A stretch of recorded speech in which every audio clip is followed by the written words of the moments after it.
जब भी बात नवरात्रि की आती है तो हमारा दिमाग पाठ पूजा, देवी माँ की अर्चना, आरती तक ही सीमित रह जाता है। लेकिन क्या आप जानते हैं कि नवरात्र का त्योहार क्यों मनाया जाता है? इसकी मान्यता क्या है? आज हम आपको नवरात्रि के बारे में हर एक चीज विस्तार में समझाएंगे और साथ ही हम आपको ये भी बताएंगे कि नवरात्रि के अंत में अष्टमी और नवमी को ही क्यों पूजा की जाती है और अष्टमी और नवमी का महत्व क्या है और साथ में व्रत रखने से क्या क्या लाभ होते हैं और देवी माँ की कृपा कैसे आप पर बनी रहेगी। तो देवी माँ के भक्त तो हमारे साथ जुड़े रहिए और वीडियो को एंड तक जरूर देखना। सदियों से हम नवरात्र का त्योहार मनाते आ रहे हैं, व्रत रखते आ रहे हैं। देश के अलग अलग हिस्सों में अलग अलग तरीकों से इस त्योहार को मनाया जाता है। कहीं कुछ लोग पूरी रात गरबा और आरती कर नवरात्र के व्रत रखते हैं, तो कहीं कुछ लोग व्रत और उपवास रखकर माँ दुर्गा और उसके 9 रूपों की पूजा करते हैं। लेकिन इस नवरात्र के पीछे असल कहानी क्या है? तो दोस्तों, इससे जुड़ी एक पौराणिक कथा है। महिषासुर नाम का एक बड़ा ही शक्तिशाली राक्षस था। वो अमर होना चाहता था और उसी इच्छा के चलते उसने ब्रह्मा की कठोर तपस्या की। ब्रह्मा जी उसकी तपस्या से खुश हुए और उसे दर्शन देकर कहा कि उसे जो भी वर चाहिए वो मांग सकता है। महिषासुर ने अपने लिए अमर होने का वरदान मांगा।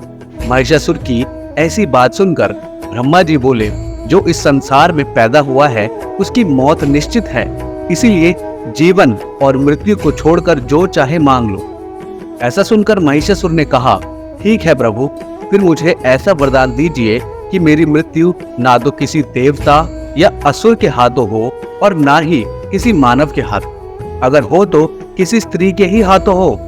महिषासुर की ऐसी बात सुनकर ब्रह्मा जी ने तथास्तु कहा और चले गए। इसके बाद तो महिषासुर राक्षसों का राजा बन गया। उसने देवताओं पर आक्रमण कर दिया। देवता घबरा गए। हालांकि उन्होंने एकजुट होकर महिषासुर का सामना किया, जिसमें भगवान शिव और विष्णु ने भी उनका साथ दिया। लेकिन महिषासुर के हाथों सभी को पराजय का सामना करना पड़ा और देवलोक पर महिषासुर का राज हो गया। महिषासुर से रक्षा करने के लिए सभी देवताओं ने भगवान विष्णु के साथ आदि शक्ति की आराधना की। उन सभी के शरीर से एक दिव्य रोशनी निकली, जिसने एक बेहद खूबसूरत अप्सरा के रूप में देवी दुर्गा का रूप धारण कर लिया।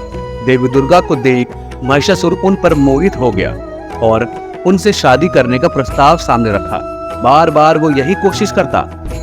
देवी दुर्गा मान गई, लेकिन एक शर्त पर। उन्होंने कहा कि महिषासुर को उनसे लड़ाई में जीतना होगा। महिषासुर मान गया और फिर लड़ाई शुरू हो गई, जो 9 दिनों तक चली।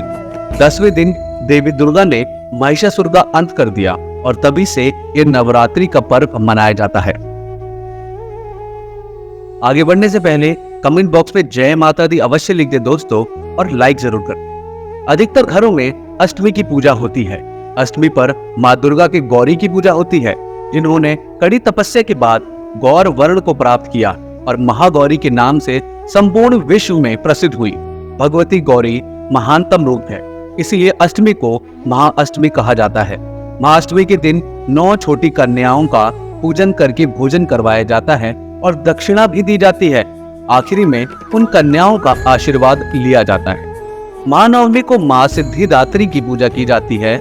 ऐसा माना जाता है कि जो भी भक्त पूरी श्रद्धा भाव से देवी दुर्गा के इस रूप की उपासना करता है, वह सारी सिद्धियों को प्राप्त करते हैं। हिंदू धर्म में माँ सिद्धिदात्री को भय और रोग से मुक्त करने वाली देवी के रूप में जाना जाता है। माना जाता है कि माँ सिद्धिदात्री की कृपा जिस व्यक्ति पर होती है, उसके सभी कार्य सिद्ध हो जाते हैं। नवरात्रि पर्व के दौरान कन्या पूजन का बड़ा महत्व है। कन्याओं के साथ जो एक लड़का बैठता है उसे लंगूरिया कहा जाता है। जिस तरह कन्याओं को पूजा जाता है, ठीक उसी तरह उस लड़के यानी लंगूर की भी पूजा की जाती है। कन्याओं के साथ बैठ इस लंगूर को हनुमान जी का रूप माना जाता है। ऐसी मान्यताएं है कि जिस तरह वैष्णो देवी के दर्शन के बाद भैरव के दर्शन करना जरूरी होता है, ठीक उसी तरह कन्या पूजन के दौरान लंगूर को कन्याओं के साथ बैठाने पर यह पूजा सफल मानी जाती है। जो भोग आप इन कन्याओं की थाली में परोसते हैं, वही भोग लंगूर की थाली में परोसना भी अनिवार्य है। दोस्तों, उम्मीद करते हैं आपको ये विषय पसंद आया होगा। अगर आप भी देवी माँ की कृपा चाहते हैं और देवी माँ के भक्त हैं, तो कमेंट बॉक्स में जय माता दी अवश्य लिखें दोस्तों, और लाइक करके अपने अन्य मित्रों और परिवारजनों के साथ इस वीडियो को शेयर जरूर करना, ताकि ये जानकारी हर एक घर तक अवश्य पहुंच जाए। फिर मिलेंगे अगली वीडियो में। धन्यवाद दोस्तों।